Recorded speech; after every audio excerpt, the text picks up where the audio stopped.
आमच्या या रुग्णाची वैयक्तिक कारणास्तव ओळख सुरक्षित ठेवण्यात येत आहे। नमस्कार, मी राहणार सातारा, वय वर्ष 70। डिसेंबरमध्ये मला पित्ताशयाचा त्रास होऊन रक्ताची उलटी झाली आणि त्यावेळेला माझं पुणे येथे पित्ताशयाचं ऑपरेशन झालं। त्यावेळेला मला कावीळ झाली होती। त्यानंतर डॉक्टर यांनी माझं ऑपरेशन केलं। त्या ऑपरेशन नंतर माझी तब्येत व्यवस्थित होती। त्याच्यानंतर मला पुन्हा त्रास होऊ लागला आणि माझे हिमोग्लोबिन कमी झालं आणि रक्ताची उलटी झाली। त्यानंतर डॉक्टर यांच्या हॉस्पिटलमध्ये मला ॲडमिट केलेलं होतं। त्या ठिकाणी त्यांनी एंडोस्कोपी करून रक्ताचा पुरवठा केला आणि त्याच्यानंतर परत त्यांनी बायडिंग केलं। त्याच्यानंतर परत मला त्रास होऊ लागला। परत त्यांच्या दवाखान्यात ॲडमिट झालो। त्यावेळेला त्यांची बायडिंग बरोबर केलं नव्हतं असं निदर्शनास आलं। त्याच्यानंतर परत त्यांनी रक्त दिलं। मला परत रक्ताची उलटी झाली आणि त्यावेळेला मग माझ्या मुलांनी मला ॲडमिट केलं। ऑक्टोबरमध्ये मॉडर्न होमिओपॅथीचे डॉक्टर विजयकुमार माने यांच्या होमिओपॅथिक औषधाने सुमारे 4 महिन्यातच थोडं फरक जाणवायला लागला।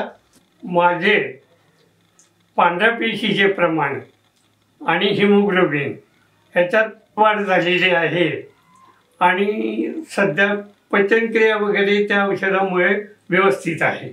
हे औषध घेण्याची पद्धत अत्यंत सोपी आहे आणि याचा कोणताही साईड इफेक्ट शरीरावर होत नाही आणि ज्यांना पोटदुखी आहे किंवा अपचन वगैरे चे विकार आहेत त्यांनी या औषधाचा लाभ अवश्य घ्यावा अशी माझी विनंती आहे।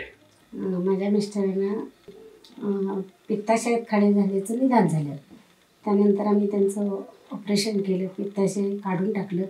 त्याच्यानंतर त्यांना सप्टेंबरमध्ये त्यांचे पाय खूप दुखायला लागले, पायाला सूज झाली आणि असं म्हणजे एकदा तर ते असे बसले तर त्यांना उठता पण आलं नाही, म्हणजे खूप त्रास झाला। त्याच्यानंतर त्यांची पायाची सूज वाढत गेली। ऑक्टोबर 2015मध्ये आम्हाला माने सरांच्या औषधाची माहिती मिळाली आणि त्यांचं औषध आम्ही सुरू केलं। सुरू केल्यानंतर त्यांची दिवसेंदिवस तब्येत सुधारत गेली। त्यांचं हिमोग्लोबिन वाढलं, परत पांढऱ्या पेशीचं प्रमाण व्यवस्थित झालं, आणखीन थोडी पायावरची सूज पण कमी येत गेली। त्यांचं हिमोग्लोबिन लो झालं होतं, म्हणजे 4 झालं होतं। आता त्यांचं हिमोग्लोबिन आज 11 आहे आणि त्यांचं प्लेटलेट्स पण व्यवस्थित आहेत।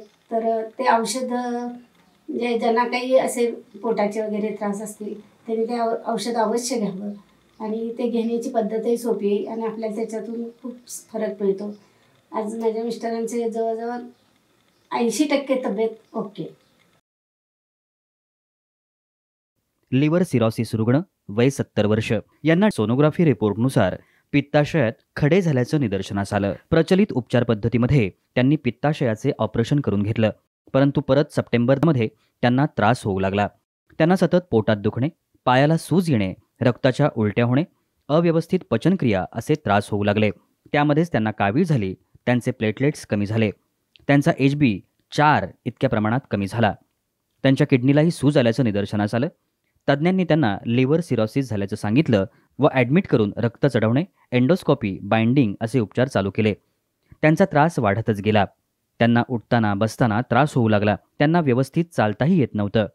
ऑक्टोबरमध्ये त्यांनी मॉडर्न होमिओपॅथीचे औषधोपचार सुरू केले। औषधोपचार सुरू केल्यानंतर 1 महिन्यापासूनच त्यांना फरक जाणवू लागला। 3 महिन्यांच्या उपचारानं त्यांचं पोटात दुखणं पूर्ण कमी झालं, त्यांच्या रक्ताच्या उलट्या पूर्णपणे कमी झाल्या, त्यांच्या पायाची सूज कमी झाली व पचनक्रियाही व्यवस्थित झाली। त्यांचे प्लेटलेट्सचं प्रमाण वाढलं, त्यांचं HB4 वरून 11.90 असं झालं व सर्व रिपोर्ट्सही जवळपास नॉर्मल आले।